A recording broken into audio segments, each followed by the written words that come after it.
কৃতি শিক্ষাৰ্থীক অভিনন্দন আটছাৰ হিংৰি জান উপশাখাৰ অসম চাহ জনজাতি ছাত্ৰ সন্থা চৰাইদেউ জিলাৰ হিংৰি জান উপশাখা অসম চাহ জনজাতি মহিলা সমিতি হিঙৰি জান প্ৰাথমিক গোটৰ উদ্যোগত আৰু হিঙৰি জান মধ্য ইংৰাজী বিদ্যালয় কৰ্তৃপক্ষৰ সহযোগত অভিনন্দন অনুষ্ঠান অনুষ্ঠিত হয়। উচ্চ আৰু উচ্চতৰ মাধ্যমিক শিক্ষান্ত পৰীক্ষাত উত্তীৰ্ণ কৃতি ছাত্ৰ ছাত্ৰীসকলক বিশেষভাৱে অভিনন্দন জনোৱা হয়। দেওবাৰে জিলাখনৰ দিৰৈ ৰাঙলী আৰু মৰাণ নগৰৰ মধ্যৱৰ্তীস্থিত হিঙৰিজান মধ্য ইংৰাজী বিদ্যালয় গৃহত এই অভিনন্দন অনুষ্ঠান অনুষ্ঠিত হৈ যায়। অনুষ্ঠানটোৰ আৰম্ভণিতে অসম চাহ জনজাতি মহিলা সমিতিৰ কেন্দ্ৰীয় উপসভানেত্ৰী বন্দনা তাঁতী, হিঙৰিজান বাগিচা প্ৰাথমিক বিদ্যালয়ৰ প্ৰধান শিক্ষক তথা ৰাজ্যিক কৃতি শিক্ষক লেখক জিতেন দাস, অৱসৰপ্ৰাপ্ত প্ৰধান শিক্ষক বিপিন শইকীয়া আদিয়ে গছপুলি ৰোপণ কৰাৰ পাছতেই মূল সভাখনি আৰম্ভ কৰে।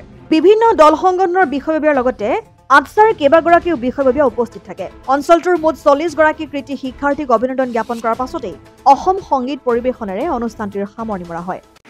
আজি হিঙিজান মধ্য ইংৰাজী বিদ্যালয়ত আমাৰ চাহ জনজাতি ছাত্ৰ সন্থা হিঙিজান প্ৰাথমিক শাখা আৰু আমাৰ চাহ জনজাতি মহিলা সমিতিৰ হিঙিজান প্ৰাথমিক গোটৰ উদ্যোগত আৰু হিঙিজান মধ্য ইংৰাজী বিদ্যালয়ৰ উদ্যোগত এই দিনজোৰা যি কাৰ্যসূচী অনুষ্ঠিত হ'ল।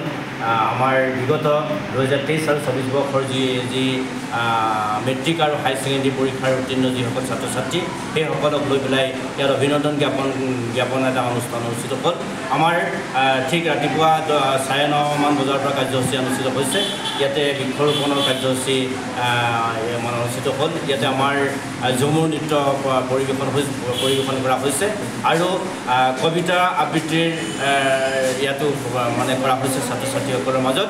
আৰু আমাৰ মুঠ 40জন ছাত্ৰ ছাত্ৰীক আজি ইয়াতে আটছাৰ উদ্যোগত আৰু হিঙিজান মধ্য ইংৰাজী বিদ্যালয়ৰ সহযোগত ইয়াতে বিশেষভাৱে অভিনন্দন জ্ঞাপন কৰা হৈছে। আৰু ইয়াতে আমাৰ আটছাৰ কেন্দ্ৰীয় সমিতিৰ কাৰ্যনিৰ্বাহক সদস্য বিপুল কুমাৰ চাহুদেৱ উপস্থিত হৈছে।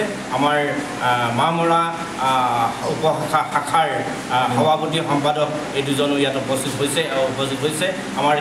আমাৰ চৰাইদেউ জিলাৰ আটছাৰ বিষয়ববীয়া সহকাৰী সম্পাদক বিপুল চাহুদেৱ উপস্থিত আছে। আমাৰ স্থানীয় শিক্ষকসকল ইয়াত উপস্থিত হৈছে। আমাৰ মহান মহাবিদ্যালয়ৰ মুখ্য অতিথি হিচাপে অধ্যাপক নবীন গগৈ ছাৰ ইয়াতে উপস্থিত হৈ ছাত্ৰ ছাত্ৰীক সম্বন্ধি বক্তব্য প্ৰদান কৰিছে। আৰু ইয়াতে আমাৰ মুঠ 40জন ছাত্ৰ ছাত্ৰীক আজি সম্বৰ্ধনা জ্ঞাপন কৰা হৈছে।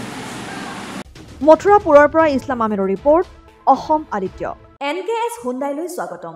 নৰ্থ ইষ্টৰ প্ৰথম GDSI 2.0 ফিচাৰ্ছ ডিলাৰ হৈছে NKS হুণ্ডাই।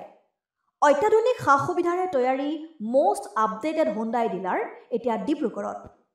আমাৰ NKS হুণ্ডাই ডিলাৰত open sales consulted room, customer ৰুমৰ লগতে পুৰণি গাড়ীৰ এক্সচেঞ্জ ফেচিলিটিও ৰখা হৈছে। ইয়াত চেলছৰ লগতে ছাৰ্ভিচ ছেক্টৰৰ সুন্দৰ সুবিধা আছে। প্ৰয়োজনীয় সকলো এডভান্স টুলছ, হুইল বেলেন্সিং, এলাইনমেণ্টৰ অত্যাধুনিক machine, post hydraulic lift, fully train men পাৱাৰৰ লগতে nitrogen gas filling facility, fully automatic car washer ফেচিলিটিও আছে। লগতে NKS হুণ্ডাই ডিলাৰে কাষ্টমাৰসকলৰ সুবিধাৰ্থে মোবাইল ছাৰ্ভিচ ভেনৰো ব্যৱস্থা ৰাখিছে, য'ত হাইড্ৰলিক লিফ্ট, ৱাছিং facility, wheel balancing, tyre pressure check কৰাৰ লগতে বহুখিনি সুবিধাই উপলব্ধ আছে। NKS হুণ্ডাইলৈ আহক আৰু সুবিধাসমূহ গ্ৰহণ কৰক।